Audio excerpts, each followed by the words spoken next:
gagawa kami ng ano ba gagawin natin? Tawag sa amin yan, alupi. Alupi or suman dito sa Tagalog na kamuting kahoy. Yan yung mga kanyang mga sangkap. May dahon pambalot. Ito yung gata. Saka ito yung, ang tawag dyan? Nyug. At saka sukal na pula. Yan po yung aming gagawin ngayon para almusal.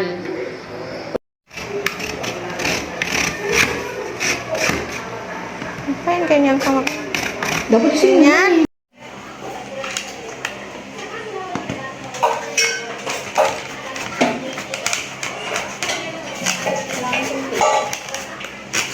doon na sa may sito meron. Dito. Ayun na sa likod.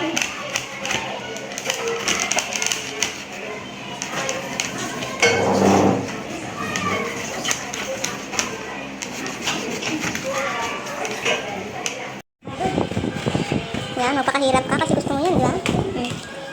Kunti na lang. Kunti na lang at tatapos mo na yan. Ayan, natapos na. Pinipiga-piga na para mawala yung kanyang katas. At ayan ay babalutin sa dahon ng saging. Ito na po siya, yung napiga. Tanggalan siya ng katas. Piso lang. Kasi hindi natin mabulit eh. Lagyan mo na yan. Lagyan na siguro. Kuwampot lang. Madip, sabi mo tamis din. Dami. Sige. May kata pa yan eh. Yung kung kasi masyadong matamis eh. Ihalo mo muna, hindi pa mapanatikman niya kung matamis. Ayan. Maybe coconut pa yan. May buo, nakita mo yung buo. Ito, pag hinakain namin ito. Kung nagkakawid kami sa ano ba, May buo? Gusto namin eh. Mga bata pa kami. Tapos yung katas niya sa buhok. Lagal. Ang paganda. Ito yung mukha namin eh. No?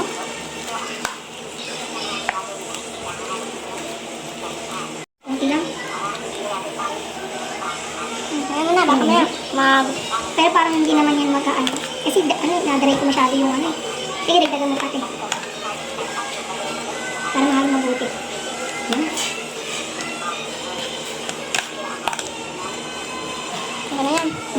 Yan na yung ating bukayo para sa palaman ng ating kamuting kahoy na suman.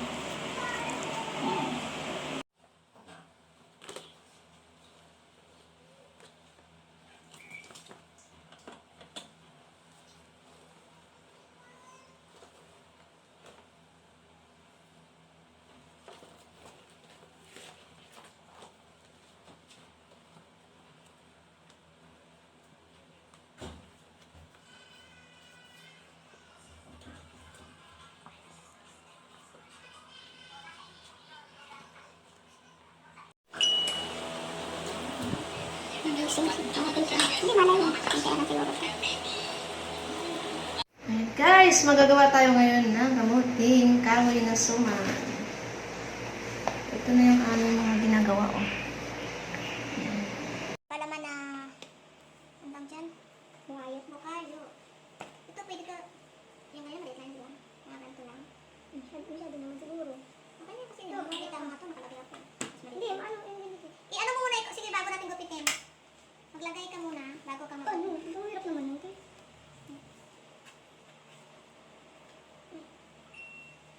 Dapat mo yan kasi palamanan mo pa siya bago mo i-gano'n-gano'n. Ganito. Sige. Gusto mo malaki? Hindi naman. Para magkasya sa dahon kasi konti rin naman lang. Para umano yung palaman. Wala ka na sa akin. Sige, lagyan mo muna. Ano pa? Ayun. Galo, lagyan mo para ano. Para may palaman. Lagyan mo konti lang. Kasi baka kulangan tayo eh. Sige, tayo natin. Yung dito marami ito eh. Palit ito yun.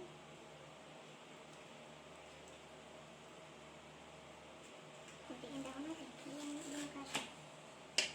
Yung dahon.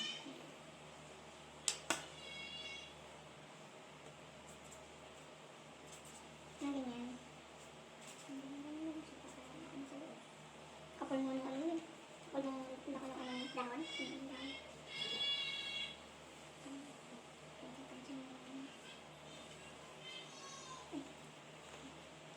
Hindi ako pwede magugas. Nagagawa ako eh. Kasi ito po. Jansit, mamagaling tayo. Jansit. Nasalugasan mo yung kapatid mo, Jansit. Basa o din ang mabasa. Hindi, talaga natakulan ko na siya. Kailangan pa natin medyo butas-butas.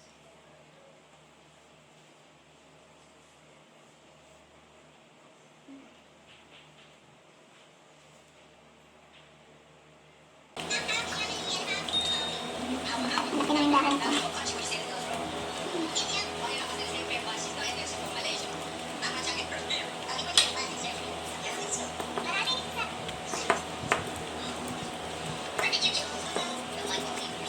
First time namin gumawa ng kamuting kahoy na suman. Kaya ito, mali-mali ang gawa minsan. Mali-mali. Yun, pati dahon, kulang-kulang. Kala namin napakarami ng 3 piso lang, tinitip ka. Ayan. Painit ka na, Tay? Ha? Painit ka na? Hindi ko pwede mo itong hatiin pag kumain ka, mabubuto ka na din. Hindi ko niya. Ayan nga, para masawa ka. Malaking dahon, sayang. Hindi mo lang pwede hatiin kasi alanganin siya eh. Nabutas na kasi ito. Rintik. Ito, laki ng kawa mo, hindi mo lang ito.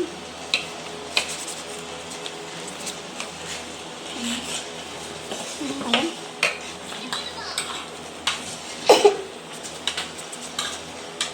Tama ba itong ginagawa namin? Ayan, wala. Hindi nakita ang palahin. Ayos naman pala eh.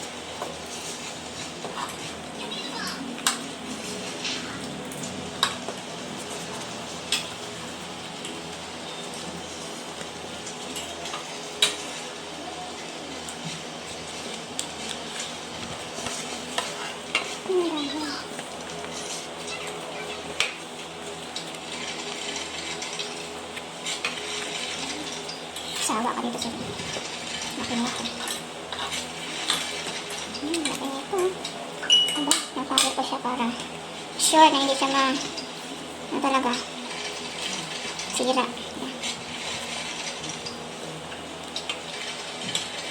Diba? Ito na po yung aming ginagawa. Yan. Marami-rami na. Pero marami pa rin, no? Marami pa rin. Meron pa rin tayong bukayo. Ayun, kanyang ano. Yan, no? Hindi ka lang. Hindi, at least papainit ka na. Hindi ka na pakulo ka na. Tapos, te, pwede lagay sa rep to. Boss natin siya lalagain, gano'n? Tama ba? Hindi, ilagay mo natin. Initin na lang bukas pa kumain ka. Kasi bakang sira. Muting kahoy kasi to. Delikado rin to pag ano. Di ba nakakalasan? Hindi daw, sabi ng babae, ba daw ang ano? Yung ano yung nakakalasan, iba pa bang kamuting kahoy? Wala naman. Natin, babae. Isa natin yung ano, naban na to sa bayan kung may ano to. Oo, ibig sabihin, baka kasi, nag-iingat lang tayo makain. Siguro tingin ko. Tagal-tagal na siya nagtitinda ng kamuting kahoy. Sana may nag-report na dyan. Ito naman kadalasan nga kasi, kaya nag-iingat lang tayo. Ito naman yung sabi ng babae, ibang klase daw yung nakakalason. Ano nakakalason? Bakit ako? Laking probinsya ako, meron pa bang kamuting kahoy ni Ibe? Wala naman na. Yung malagkit lang tsaka ito, dalang klase lang naman yan. Tapos na namin balot yung aming lulutuin for today. Ayan, marami-rami din. 4, 6, 8, 10, 12, 13 lang. 13 peraso. 13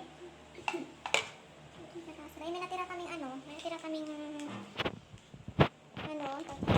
kamuting kahoy na ano. Kamuting kahoy na ano ba yan? Ano? Ayan, nilagay na lang doon sa ano ba lingoy? Ganera. Para maluto ito na lahat kasi kaysa naman bibili pa kami ng dahon ulit sa bayan. Na namin siyang lagay para sabay-sabay na siyang maluto. Pwede ko na lagyan. Ay, pwede ko na lagyan. Isa, konti naman na lagyan.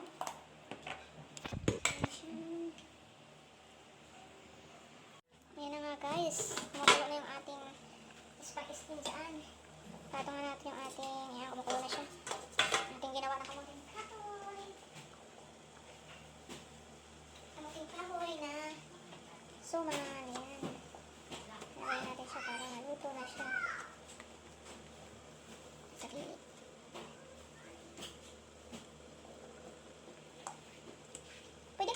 patungin, Sari. Ipatong-patungin.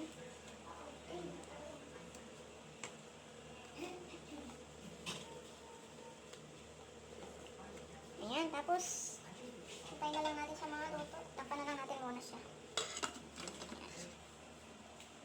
Hintay tayo ng ilang minuto bago yung maluto kasi istinaw siya.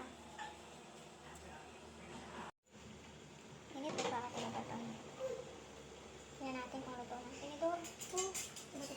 Laki na. Itong manip. Ano ba yung maliit lang kasi nga. Ito. Hindi dapat ilalim tayo kumuha. Sige, ilalim pa rin. Ibabaw lutuin pa rin. Tigas mo kapal eh. Mas ilalim mo lang yung makapal nga para tama yan. Ito.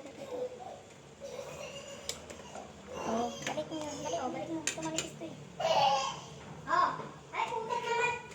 Ay, pusilas yan, bebe, ha? Ibabaw lang talaga yan. Ibabaw lang.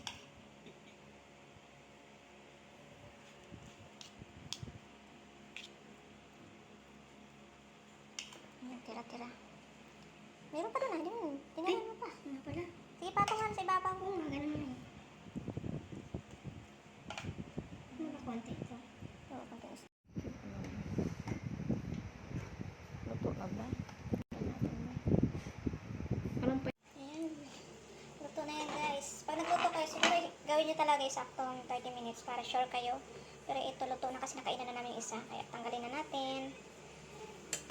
Tanggalin natin una yung nasa ibaba pala. Para mas sure tayong lutong-luto na.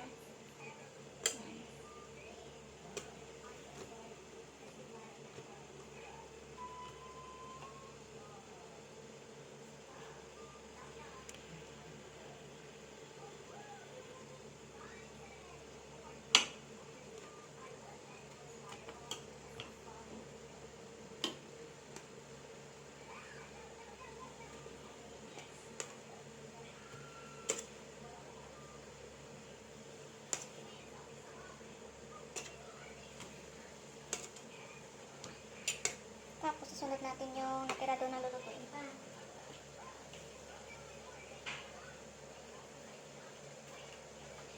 Ito. Tapos, ayan.